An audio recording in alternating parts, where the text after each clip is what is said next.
નમસ્કાર વંદે માતરમ વિદ્યાર્થી મિત્રો શ્રી વશિષ્ઠ વિદ્યાલય વાવ ધોરણ 11 કોમર્સ વિષય અર્થશાસ્ત્ર આજે આપણે શીખીશું ઉત્પાદ ચેપ્ટર નંબર 5 આવક અને ખર્ચના વિવિધ ખ્યાલો એમાં ઉત્પાદન ખર્ચનું વર્ગીકરણ સમજાવો 2 માર્ક્સ માટે પૂછાય 2 માર્ક્સમાં પૂછાય उत्पादन खर्चનું વર્ગીકરણ સમજાવો તો ઉત્પાદન ખર્ચના મુખ્ય બે પ્રકાર હોય છે ટૂંકા ગાળાનો ખર્ચ અને લાંબા ગાળાનો ઉત્પાદન ખર્ચ ટૂંકા ગાળાનો ઉત્પાદન ખર્ચ અને લાંબા ગાળાનો ઉત્પાદન ખર્ચ આ બે પ્રકાર પડે છે ટૂંકા ગાળાના ઉત્પાદન ખર્ચના પેટા બે પ્રકાર બીજા પડે છે સ્થિર ખર્ચ અને अस्थिर खर्च स्थिर खर्च અને અસ્થિર ખર્ચ આમ ટૂંકા ગાળામાં ઉત્પાદન ખર્ચ જે છે એ બે ભાગમાં વહેંચાયેલો હોય છે સ્થિર ખર્ચ અને અસ્થિર ખર્ચ સ્થિર ખર્ચ એટલે કે ફિક્સ્ડ કોસ્ટ અને અસ્થિર ખર્ચ એટલે કે વેરિયેબલ કોસ્ટ સ્થિર ખર્ચ નો प्रकार एक છે સરેરાશ સ્થિર ખર્ચ અને સરેરાશ અસ્થિર ખર્ચ આમ ટૂંકા ગાળામાં ઉત્પાદન ખર્ચ જુદા જુદા ભાગોમાં વહેંચાયેલું હોય છે બરાબર છે આ જે પ્રકાર છે એ ફક્ત ટૂંકા ગાળામાં જોવા મળશે ટૂંકા ગાળામાં ઉત્પાદન ખર્ચ તો સ્થિર ખર્ચ અને અસ્થિર ખર્ચ મુખ્ય બે પ્રકાર સ્થિર ખર્ચ અને બીજું જોવા મળશે સરેરાશ સ્થિર ખર્ચ અને અસ્થિર ખર્ચ એટલે કે વેરિયેબલ કોસ્ટ અને એનો પેટા પ્રકાર છે સરેરાશ અસ્થિર ખર્ચ બરાબર એવરેજ વેરિયેબલ કોસ્ટ અને આને કહેવાશે એવરેજ ફિક્સ્ડ કોસ્ટ સ્થિર ખર્ચ એટલે ઉત્પાદનનું પ્રમાણમાં વધારો ઘટાડો થાય ઉત્પાદન શૂન્ય થઈ જાય તો પણ અમુક પ્રકારના ખર્ચ જે છે એ ચૂકવવા પડતા હોય છે એકમની અંદર લાગુ પડે છે તો તેવા ખર્ચને સ્થિર ખર્ચ કહેવામાં આવે છે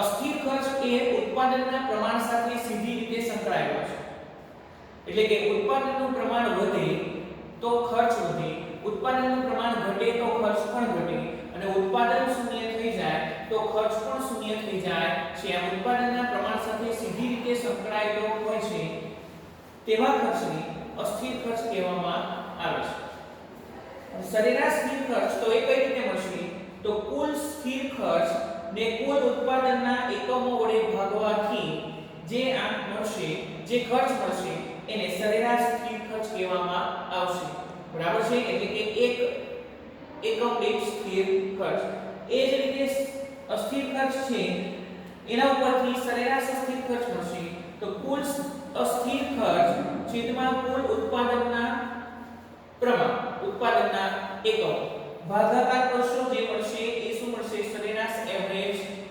સ્થિર સરેરાશ અસ્થિર ખર્ચ બરાબર છે આમ ઉત્પાદન ખર્ચના મુખ્ય બે પ્રકાર ટૂંકા ગાળાનો અને લાંબા ગાળામાં કોઈ પ્રકાર મળતા નથી બધા જ ખર્ચાઓ લાંબા ગાળે એ અસ્થિર બની જતા હોય છે ટૂંકા ગાળામાં સ્થિર ખર્ચ અને અસ્થિર ખર્ચ જોવા મળે એના આધારે સરેરાશ સ્થિર ખર્ચ અને સરેરાશ અસ્થિર ખર્ચ તો 2 માર્ક્સમાં પૂછાય ત્યારે તમારે આ રીતે આ જે ચાર્ટ છે એ દોરીને તમારે એના પ્રકારો સમજાવવાના રહેશે 2 માર્ક્સના પ્રશ્નમાં પૂછાય ઉત્પાદન ખર્ચનું વર્ગીકરણ જણાવો બરાબર છે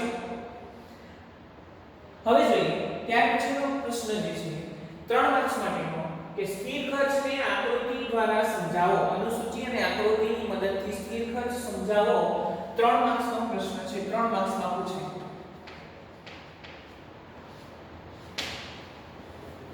સ્થિર ખર્ચ અનુસૂચિ અને આકૃતિની મદદથી સમજાવો તો આપણે કઈ રીતે પ્રશ્નની શરૂઆત કરશું તો પહેલા લખવાનું સ્થિર ખર્ચની વ્યાખ્યા અર્થ કઈ રીતે સ્થિર ખર્ચ કોને કહેવાય તો સમયના ટૂંકા ગાળામાં શબ્દ આવો જ જોવો કે ટૂંકા ગાળામાં સ્થિર ખર્ચ અને અસ્થિર ખર્ચ જોવા મળે છે લાંબા ગાળે એવું કાંઈ મોટું નથી એટલે સમયના ટૂંકા ગાળામાં ઉત્પાદનનું પ્રમાણ ઉત્પાદનનું પ્રમાણ વધે, ઘટે કે શૂન્ય થાય. ઉત્પાદનનું પ્રમાણ વધે, ઘટે કે શૂન્ય થાય, પરંતુ ખર્ચમાં કોઈ ફેરફાર ન થતો હોય તેવા ખર્ચને સ્થિર ખર્ચ તરીકે ઓળખવામાં આવે છે. એટલે કે ઉત્પાદનમાં વધારો કરીએ, ઉત્પાદન ઘટાડી દઈએ કે ઉત્પાદન બંધ કરીએ, એકમને અમુક પ્રકારના જે ખર્ચ થતા હોય એ ખર્ચા ચૂકવવા પડે છે. તો એવા ખર્ચને કહેવાય સ્થિર ખર્ચ. દાખલા તરીકે કારખાનું, ફેક્ટરી હોય, એનું મકાન હોય, એનું ભાડું, તો એ આપણે ચૂકવવું જ પડે, ઉત્પાદન કરીએ કે ન કરીએ. ઉત્પાદન વધે તો એનાથી કારખાનાના મકાનનું ભાડું વધી જતું નથી.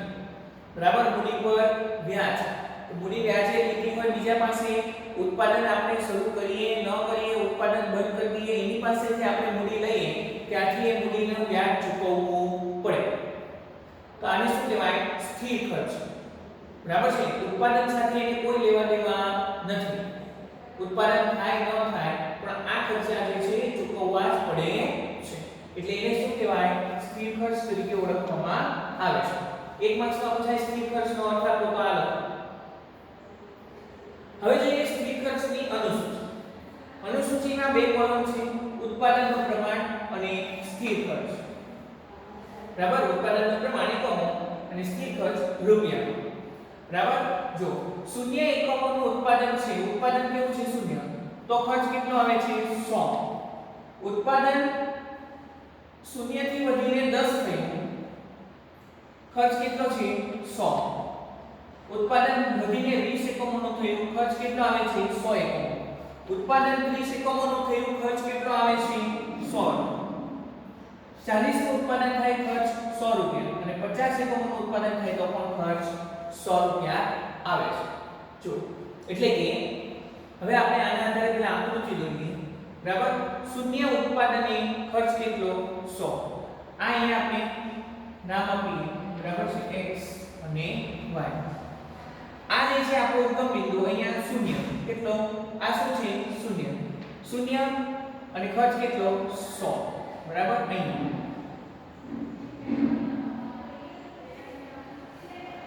10 એકમોના ઉત્પાદને ખર્ચ કેટલો? 100. 20 એકમોના ઉત્પાદન થાય, ખર્ચ કેટલો? 100. 30 એકમોનું ઉત્પાદન થાય, ખર્ચ કેટલો થાય? 100. 40 એકમોનો 100 અને 50 એકમો એ ખર્ચ કેટલો આવશે?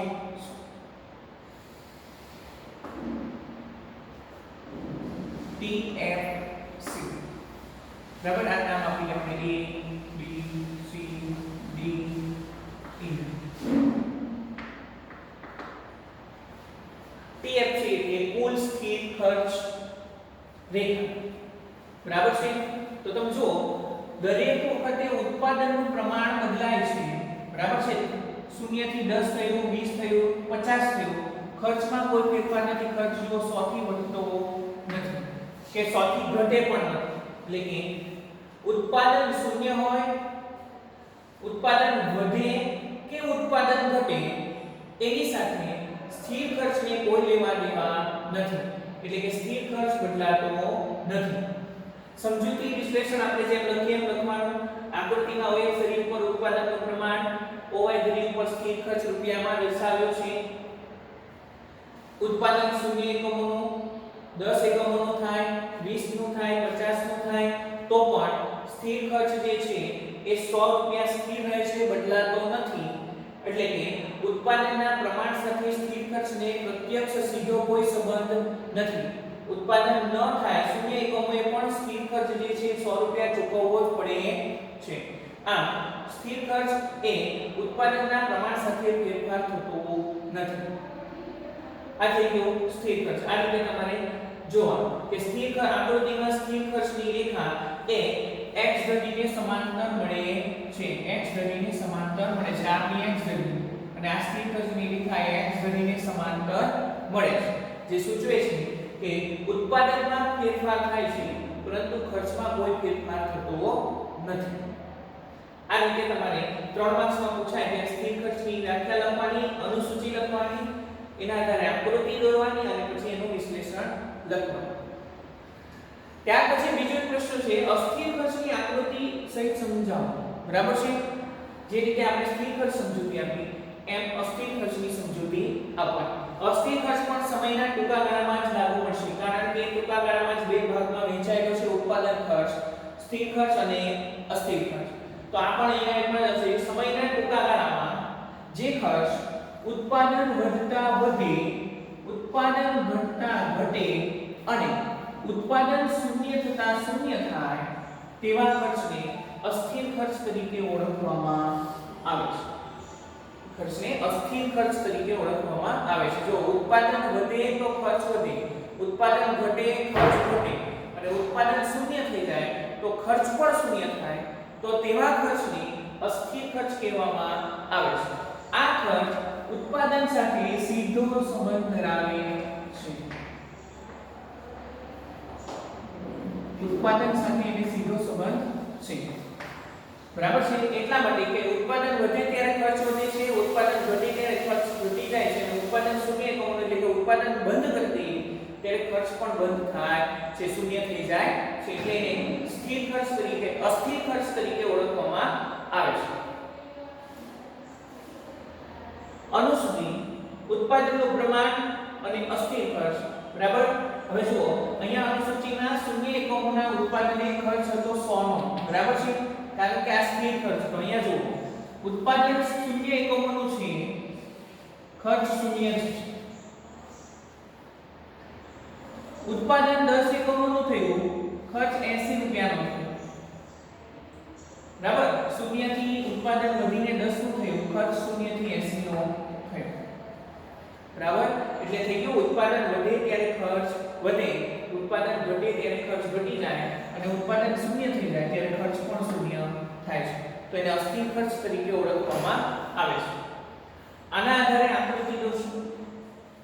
શૂન્ય એકમોએ બરાબર છે આપણું ઉગમ બિંદુ, આડી ધરી x અને ઊભી ધરી y. બરાબર છે? શૂન્ય એ ખર્ચ પણ શૂન્ય, એ બંને શૂન્ય હોય, ઉત્પાદન પણ શૂન્ય અને ખર્ચ પણ શૂન્ય. બરાબર છે? એટલે ઉગમ બિંદુથી અસ્થિર ખર્ચની રેખાની શરૂઆત થશે. બરાબર છે? 10 એકમોએ 80 રૂપિયાનો ખર્ચ, 20 એકમોએ 150 રૂપિયા થયા,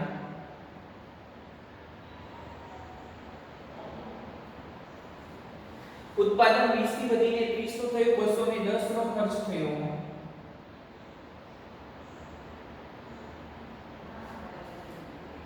ચાલીસ એકમો પર ઉત્પાદન પહોંચ્યું, ખર્ચ થયો 290 રૂપિયાનો અને 50 એકમોએ ખર્ચ થયો 390. હવે આ રેખા બિંદુઓને જોડીએ એટલે રેખા બનશે, એને કહેવાય અસ્થિર ખર્ચ વક્ર TBC. બરાબર છે? આ જુદા જુદા બિંદુઓને નામ આપો B, C, D, E અને F. ટોટલ વેરિયેબલ કોસ્ટ વક્ર. બરાબર છે? કુલ અસ્થિર ખર્ચની રેખા. બરાબર? જો આમ ઉપર તરફ જાય છે, બરાબર? એટલે આપણે આ જમણી બાજુ ઉપર તરફ ખસે છે જો, તો આપણે જમણી બાજુ x ઘડી પર જો આમ જો ઉત્પાદન 0 થી 10, 10 થી 20, 20 થી 30 એમ ઉત્પાદન વધતું જાય છે, ખર્ચ પણ વધતો જાય છે. પછી આગળથી આમ જોતા જાવ તો આમ નીચે તરફ આવે તો જેમ ઉત્પાદન ઘટતું જાય એમ ખર્ચ પણ ઘટે છે અને ઉત્પાદન શૂન્ય થઈ જાય તો ખર્ચ પણ અહીંયા શૂન્ય થઈ જાય છે. બરાબર છે? વિશ્લેષણ લખવાનું. આકૃતિમાં OX ધરી ઉપર ઉત્પાદનનું પ્રમાણ, OY ધરી ઉપર અસ્થિર ખર્ચ રૂપિયામાં દર્શાવ્યો છે. અનુસૂચિના આધારે જોઈએ તો શૂન્ય એકમોના ઉત્પાદને ખર્ચ પણ શૂન્ય થાય છે, ઉત્પાદન જેમ વધતું જાય એમ ખર્ચ પણ વધતો જતો જોવા મળે છે. ત્યાર પછી જુઓ અહીંયા બે બાબતો આવશે, વધતી પેદાશ અને ઘટતી પેદાશ.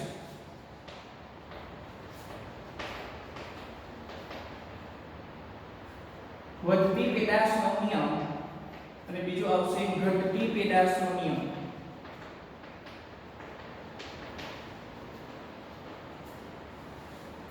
સમજો કઈ રીતે કામ કરે છે જો 0 થી 80 કેટલો વધારો થયો 80 રૂપિયા.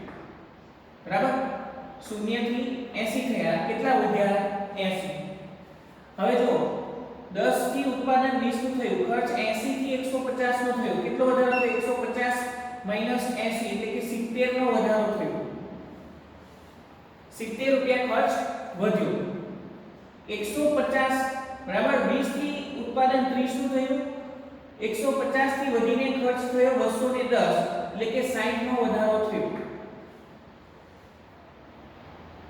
60 રૂપિયાનો વધારો થયો 30 રૂપિયાના 30 એકમોને બરાબર છે ત્યાર પછી જો ઉત્પાદન 30 થી વધીને 40 એકમોનું થયું ખર્ચ 210 થી વધીને 290 એટલે કે 80 રૂપિયાનો વધારો થયો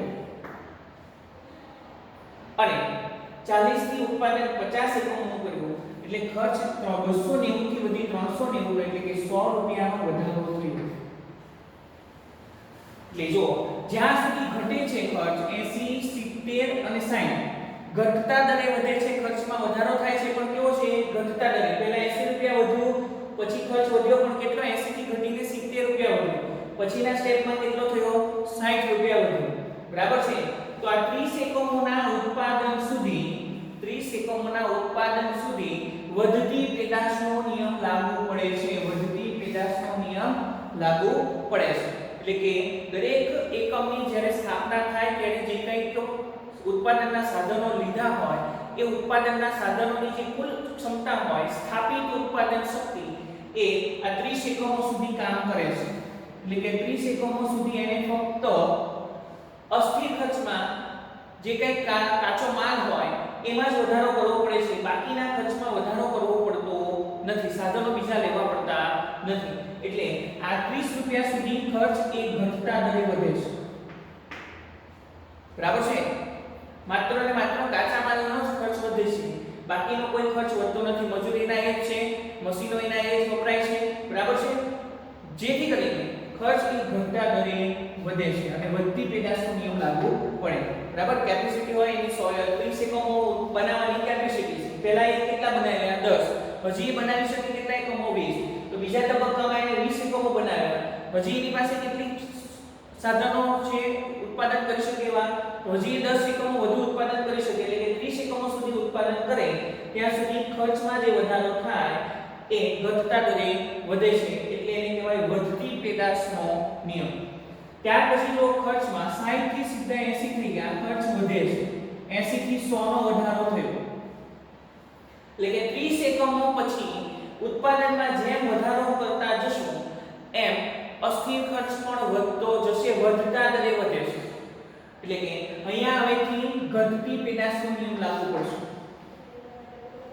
અહીંયા ફક્ત કાચા માલમાં વધારો કરવાથી ઉત્પાદન વધશે નહીં બરાબર છે એના માટે વધારેના શ્રમિકો રોકવા પડશે બરાબર એટલે ટોટલ એનો જે અસ્થિર ખર્ચ છે એ અસ્થિર ખર્ચ વધશે બરાબર અને એના નફાની જે શક્યતા છે અહીંયા ઓછી થાય છે આ રીતે તમારે સમજાવવાનું રહેશે આકૃતિનું વિશ્લેષણ અને વધતી પેદાશ અને ઘટતી પેદાશનો નિયમ કામ કરે છે એમ તો આપણે ચેપ્ટર નંબર 5 ની અંદર 2-3 માર્ક્સના પ્રશ્નો અને 2 માર્ક્સનો પ્રશ્ન એની વાત કરી છે okay Vande Mataram thank you